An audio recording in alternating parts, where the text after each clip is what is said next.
जय हिंद फ्रेंड्स। स्वागत है आप सभी का हमारे YouTube चैनल द्विज कंसेप्ट में।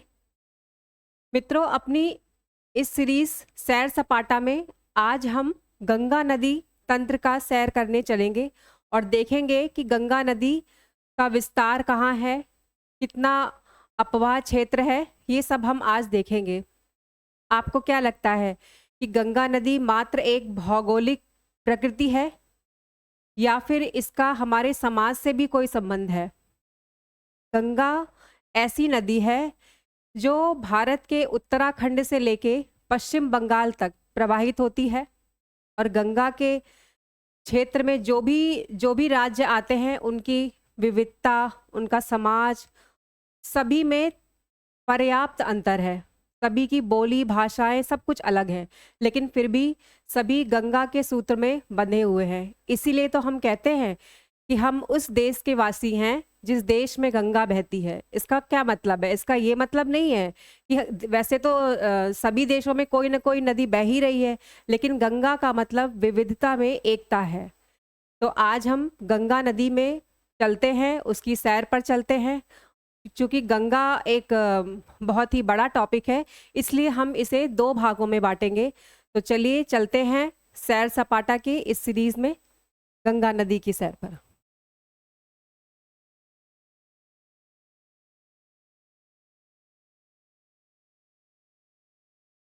गंगा नदी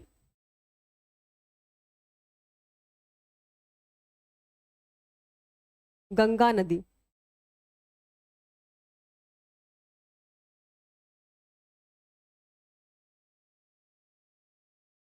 गंगा नदी तंत्र।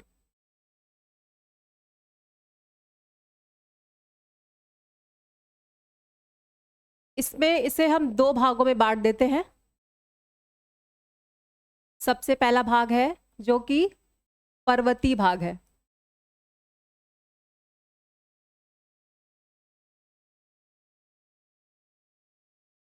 और एक इसका मैदान में हिस्सा है जहां से गंगा हरिद्वार से मैदानी भाग में प्रवेश करती है।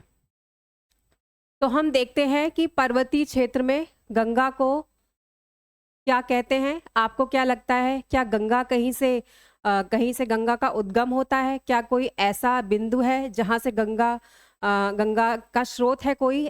तो मैं आपको बताऊं, ऐसा बिल्कुल भी नहीं है। गंगा नदी का कोई स्रोत नहीं है। गंगा नदी का निर्माण होता है, गंगा नदी बनती है। तो वो कहाँ बनती है? तो इसको देखने के लिए हम चलते हैं उत्तराखंड।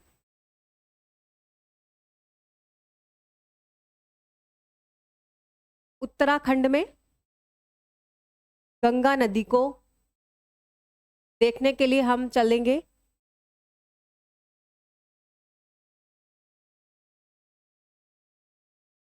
उत्तराखंड में। एक हिमानी है, सतोपंथ।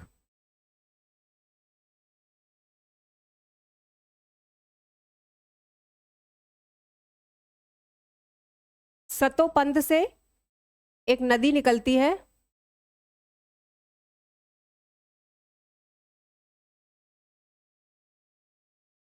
सतोपंथ।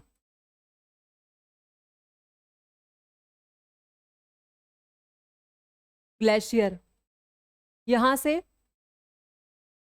विष्णु गंगा,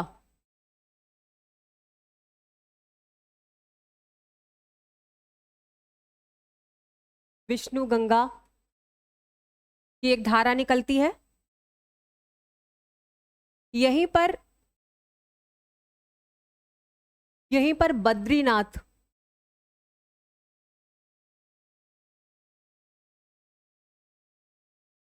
बद्रीनाथ बद्रीनाथ भी स्थित है।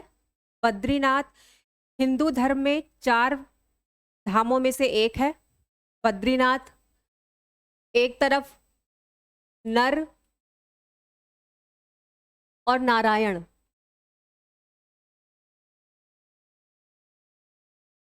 पर्वतमालाओं से घिरा हुआ है। बद्रीनाथ ही वो क्षेत्र है जहां जहां स्वर्गारोहिणी यानी कि पांडवों का स्वर्गारोहण यहीं से हुआ था, इसी सतोपंथ हिमनद के पास से। फिर हम चलते हैं, यहाँ एक ग्लेशियर है, एक हिमनद है कामेद, कामेद से एक धारा निकलती है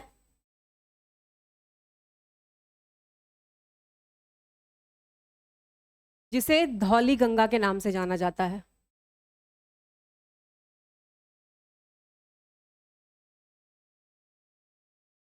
धौली गंगा। इन दोनों नदियों के संगम पर जो स्थान बनता है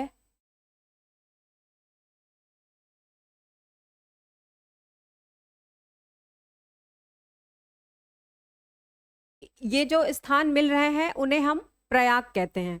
तो सबसे पहले आपने देखा कि विष्णु गंगा, तो इसे ये याद रखिए कि विष्णु से विष्णु प्रयाग यहाँ पर बनता है, विष्णु प्रयाग।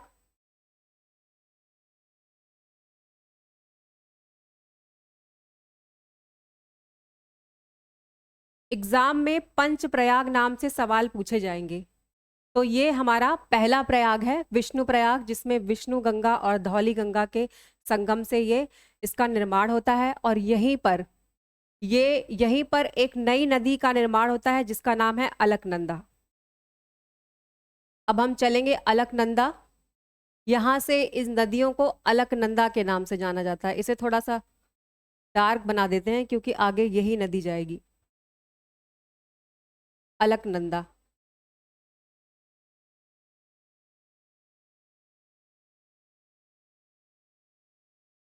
अलकनंदा।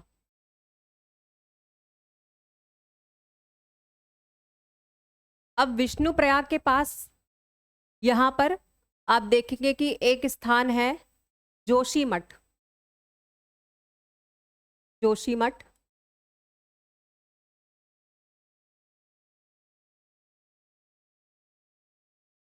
जोशीमठ ही वो स्थान है जहाँ 8वीं सदी में आदि शंकराचार्य ने 4 ज्योतिर्मठों में से एक ज्योतिष मठ की जोशीमठ की स्थापना की थी, जिसे ज्योतिर्मठ के भी नाम से जाना जाता है।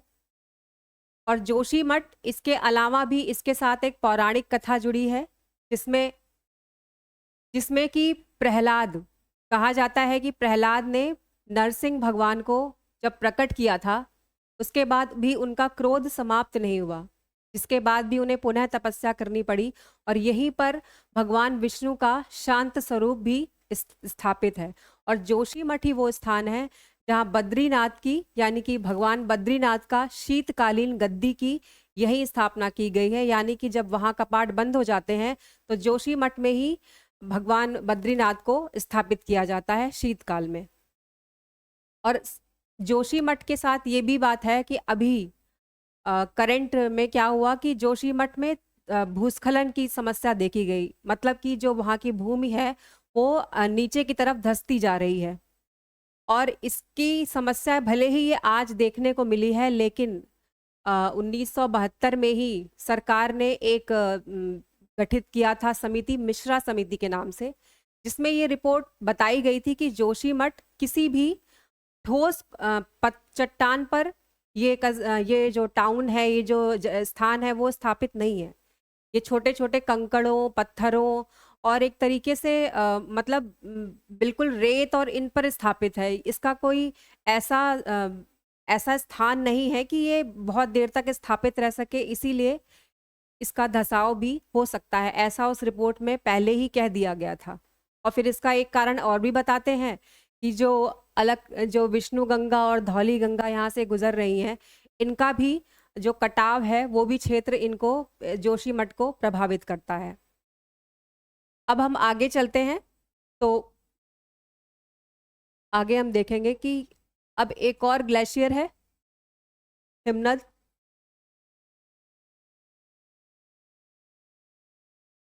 नंदा देवी।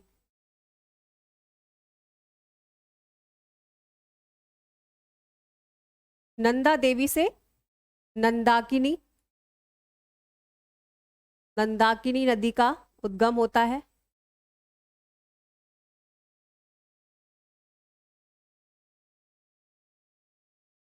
नंदाकिनी। और ये जाकर अलकनंदा में मिल जाती है।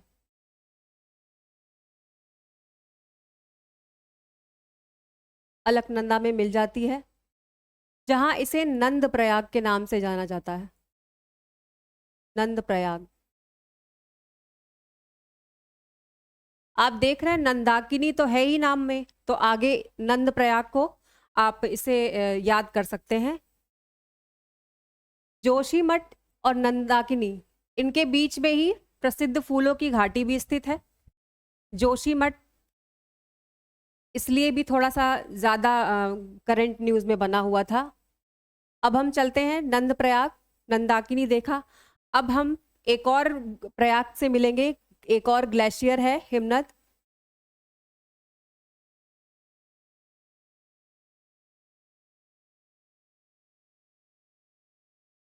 एक और हिमनद है जिसको पिंडारी,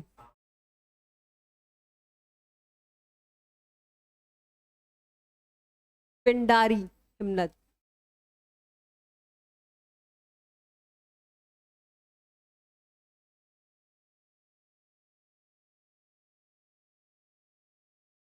पिंडारी हिमनद से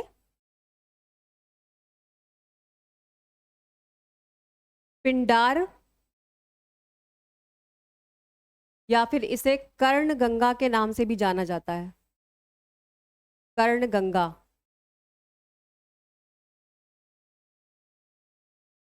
और इसका जो संगम हो रहा है अलकनंदा में, उसे कर्ण प्रयाग के नाम से जाना जाता है। कर्ण प्रयाग।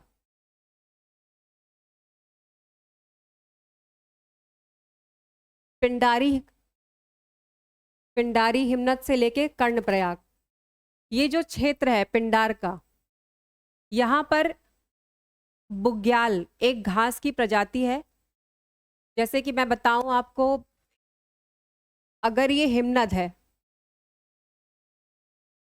मतलब ये हिमनद की आखिरी रेखा है, और यहाँ पर वृक्ष है, ये वृक्षों की आखिरी रेखा है। मतलब एक लाइन हिमनद की लास्ट लाइन और वृक्षों की अंतिम लाइन, तो इसके बीच में जो क्षेत्र है उसे बुग्याल कहते हैं। बुग्याल। ये घास के मैदान है, ऐसा आपको लगेगा कि जैसे मखमल बिछी हुई है, हरे रंग की मखमल।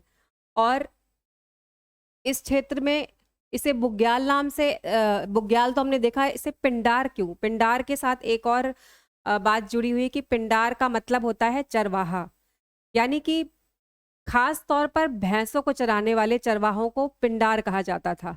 और आपने देखा कि यहाँ पर बुग्याल जैसी पौष्टिक घास है, और हरे भरे वृक्ष हैं, पौधे हैं, छोटे छोटे, बहुत बड़े क्षेत्र में आपको घास ही घास दिखाई देगी। तो इसीलिए एक समय में यहाँ चरवाहे हुआ करते थे, तो इसे पिंडार के नाम से भी उन्हें जाना जाता था। और एक और पौराणिक कथा इसी क्षेत्र के साथ जुड़ी हुई है, जिसमें ऐसा कहा जाता है कि भगवान शिव जब पार्वती को विवाह के बाद विदा करा के लेके आ रहे थे, तो इसी मार्ग से वो होते हुए गए थे। तो इसे भगवान शिव से भी जोड़कर देखा जाता है। तो आज भी उसी लालच में वहाँ की लड़कियां भगवान से प्रार्थना करती हैं कि अगर हमारी विदाई हो तो हम भी इसी मार्ग से जाएं, ताकि हमारा जीवन भी भगवान शिव और पार्वती की तरह अच्छा रहे, सुखी रहे। अब हम आगे चलते हैं। हमने देखा कि कैसे पिंडारी हिमनद से पिंडार यानी कर्ण गंगा आकर मिलती है।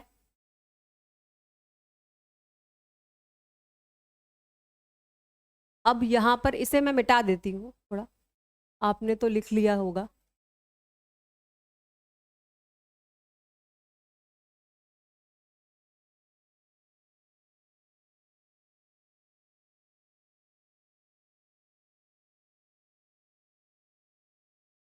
यहाँ पर एक हिमनद है,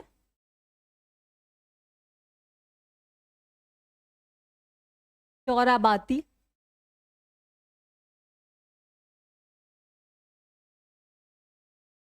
चौराबाती। यहीं पर केदारनाथ भी स्थित है। केदारनाथ। भगवान शंकर के 12 ज्योतिर्लिंगों में से एक है। और यहीं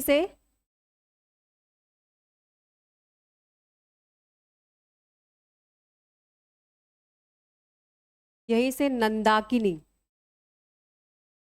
ये अलकनंदा को हम आगे ले जाते हैं।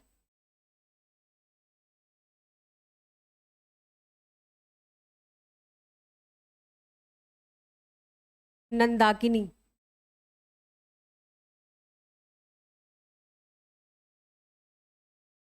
मंदाकिनी,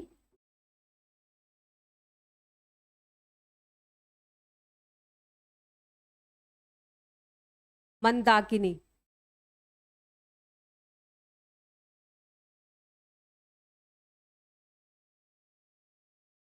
अब आपने देखा होगा कि मंदाकिनी और नंदाकिनी बोलने में एक ही जैसी लग रही हैं, तो कहीं ऐसा ना हो कि आप यहाँ नंदाकिनी लिख दें, यहाँ मंदाकिनी लिख दें। तो नंदाकिनी पर ज्यादा फोकस करिए। नंदा देवी से निकलती है तो नंदाकिनी। नंदा देवी को हिमालय की बेटी के नाम से भी जाना जाता है, नंदाकिनी। और ये नंद प्रयाग और केदारनाथ से निकलते हैं मंदाकिनी। फिर यहाँ पर कौन सा प्रयाग बनता है?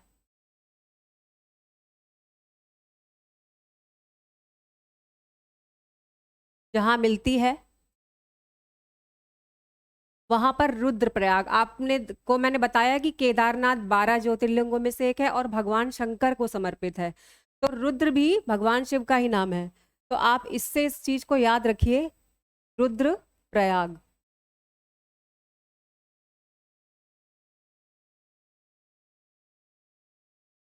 आपने देखा विष्णु प्रयाग, नंद प्रयाग, फिर आपने देखा कर्ण प्रयाग, रुद्र प्रयाग। अब एक और प्रयाग बचा हुआ है, जिसको देखने के बाद ये पंच प्रयाग पूरा हो जाएगा।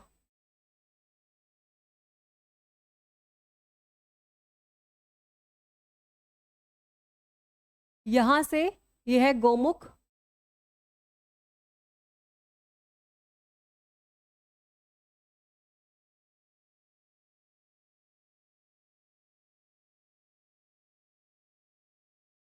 गंगोत्री।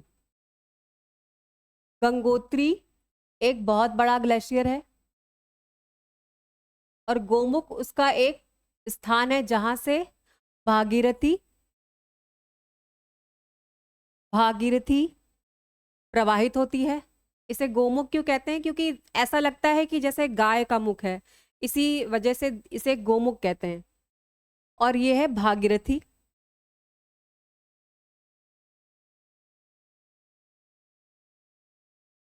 भागीरथी यहां से निकलती है और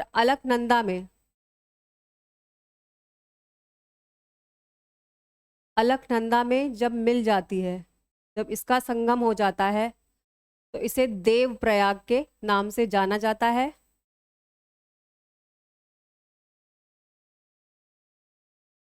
और यहीं पर हमें गंगा हमारी मुलाकात हमारी गंगा नदी से होती है, और यहीं भागीरथी और अलकनंदा के मिलने से गंगा नदी का निर्माण होता है। इसके पहले हम ये देख लें कि भागीरथी में एक और नदी आकर मिलती है, भिलांगना। इसकी एक सहायक नदी है भिलांगना।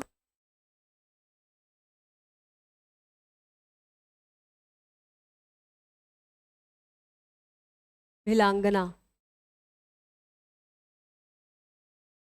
जहाँ भागीरथी और भिलांगना का संगम होता है, उसी के थोड़ा सा आगे प्रसिद्ध टिहरी बांध है। टिहरी बांध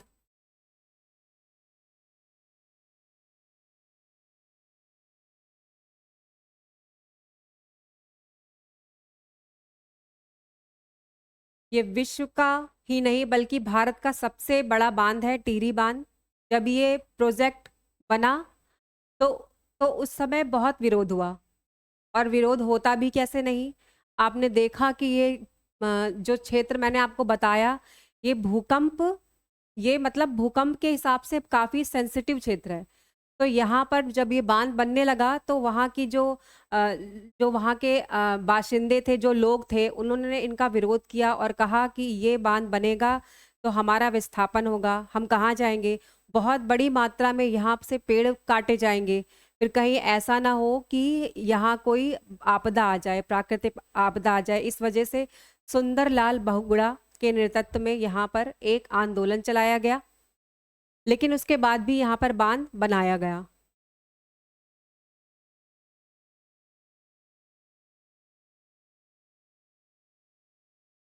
अब आगे चलते हैं। हमने देखा पंचप्रयाग को। पंचप्रयाग, यहां से परीक्षाओं में सवाल पूछे जाते हैं। और आप ये भी देखिए कि अलकनंदा और भागीरथी के बाद गंगा मैदानी भागों में प्रवाहित होना शुरू होती है। अब देखिए कि एग्जाम के व्यू से यहाँ पर आपसे कैसे सवाल पूछे जा सकते हैं। एक तो पंचप्रयाग को बताइए, उत्तर से दक्षिण के क्रम में बताइए। पूछ लेंगे कि जहाँ पर कर्णप्रयाग पे कौन कौन सी नदियाँ मिलती हैं। इस तरीके के सवाल आपसे पूछे जाएंगे। और आगे आप ये खुद ही देख लीजिए कि उत्तराखंड, पूरा का पूरा उत्तराखंड इन्हीं गंगा के इसी विस्तार से ये वहाँ की अर्थव्यवस्था गंगा नदी पर ही टिकी हुई है। मतलब कि जिनको मैंने आपको बताया, ये सारी नदियाँ उत्तराखंड की अर्थव्यवस्था को पोषित करती हैं और वहाँ का पर्यटन, कृषि, सब कुछ इन्हीं पर निर्भर है। तो अगर कभी मान लीजिए कि हमारी वजह से, मानव के हस्तक्षेप की वजह से वहाँ पर कोई आपदा आ ही गई, तो पूरा का पूरा जो सर्वनाश होगा वो तो होगा ही, लेकिन उसके साथ साथ अगर कहीं टिहरी बांध टूट गया तो आपको भरोसा नहीं होगा कि पूरा का पूरा उत्तर प्रदेश, दिल्ली, ये तो जलमग्न हो ही जाएगा।